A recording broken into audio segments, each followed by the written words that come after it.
Okay, guys, what is up? I am here with the premier content creator of Razorman, Captain South Africa. New one is coming soon. The rapper superhero. What did you call it? Spoilers. Hey, my bad. It's Sorry. coming. My It's bad. coming My though. bad. My bad.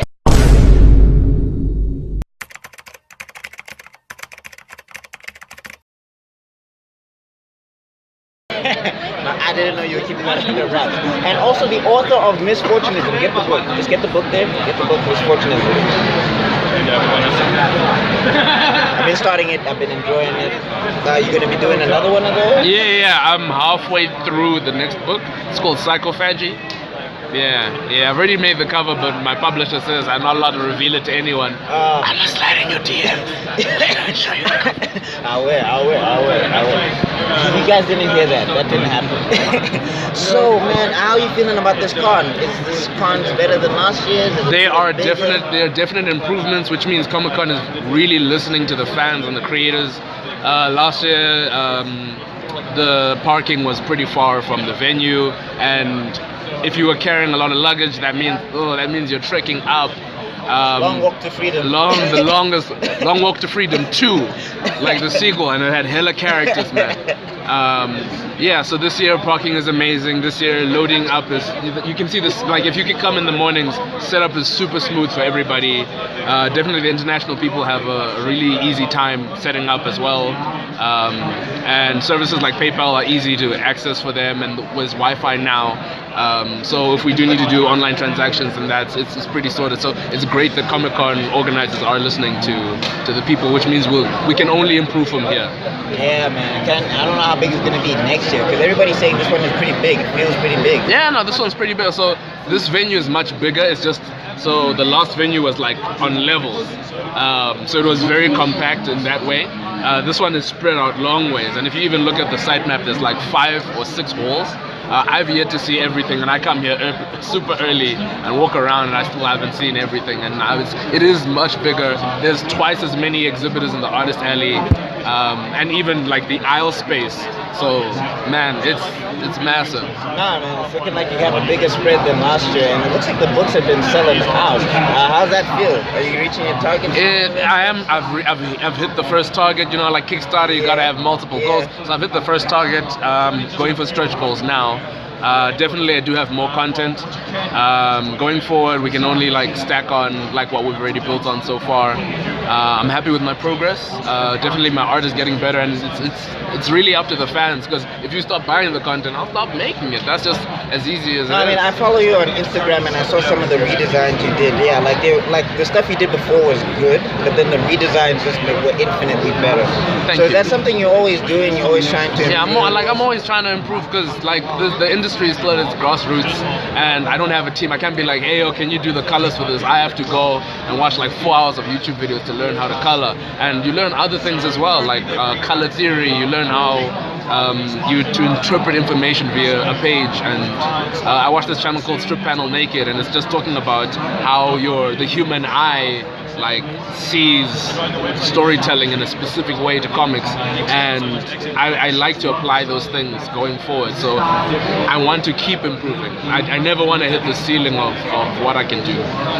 All right, so you're gonna be doing a live draw a little bit later. I'm probably gonna be catching some footage of that. What's that like, live drawing? So I've been live drawing for a while, usually online. So I jump on Facebook and I just hit a stream.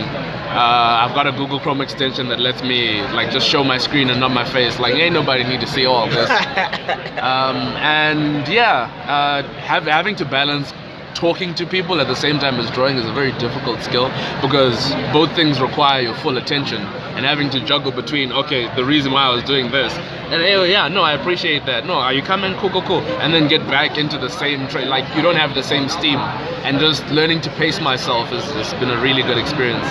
I have never drawn on a Cintiq before, and Wacom are offering the 32 inch, I believe it is. If it's not 32, it's the 24. and it's gonna be scary. It's gonna be scary because usually I work in Photoshop. Here we were in Clip Studio Pro, but like I said, I want to learn. So if I really like Clip Studio, then I'm jumping on Clip Studio. Alright, so what's your favorite book to work on currently? I know artists are always shifting on favorites and stuff, but like at the moment, just right off the top of your head, right? At the moment, I really like working on Captain South Africa. I grew up on superhero stories and so on and so forth. So being able to add my own flair and mechanisms of storytelling is amazing. But I have to put it down after this con and get back to working on Razorman. I haven't touched it in a while. And I'm working with the people in Kogali. So Kogali, this is a Nigerian collective that do weekly comics, which is an amazing step forward for African comic books.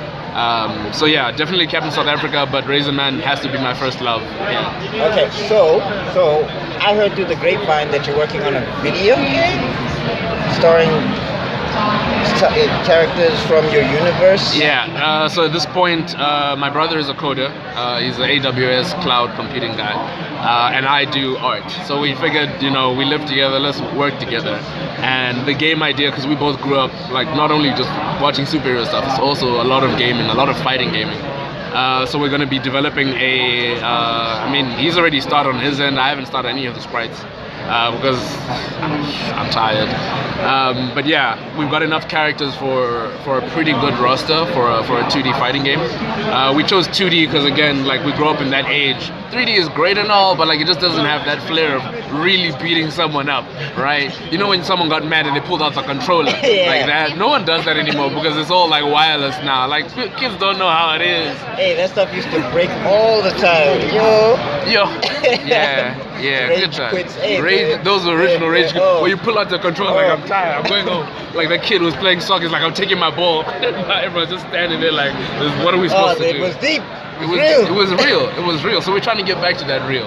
Alright, so misfortunism through magic. Talk to us about that. What's the thought process behind that?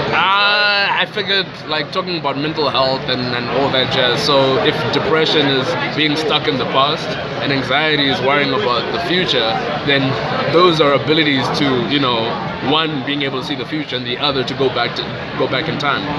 And from there it was just building blocks of storytelling. And then I added a villain, and then I was like, where has the villain been the whole story? And then by the end of the book, as cathartic as it was a very cathartic experience because it was talking about my mental health journey. The sequel, I really want to dive more into character development and different aspects of how mental health can be seen as magic. Shout out to my counselor. She doesn't get enough appraisal. Yeah, so we'll put media links in the description below. Don't forget to like and subscribe. Yeah. All right. So, are you ever going to be doing a graphic novel of this ever, or? People have asked me this question a lot, but if I take on a third book, the quality is going to go down. Yeah, probably not now. Not now, but it's in the pipelines. And then also, last question. Will we ever be getting animations of like Razorman and Captain South Africa? Well, if someone would fund me, yes, definitely. I'm trying to make as many connections and network at these events as possible to meet with animators because we do need this local content. We do need, black main characters and representation and inclusivity. Okay, guys, so please go get the books. They're really good. I own almost all of them. I've been rereading and rereading and rereading. They're just on a loop. Like, how you loop videos? I've been looping these comic books. That's basically what I've been doing. So thank you so much for your time, man. And more success to you, eh? Thank you for the support.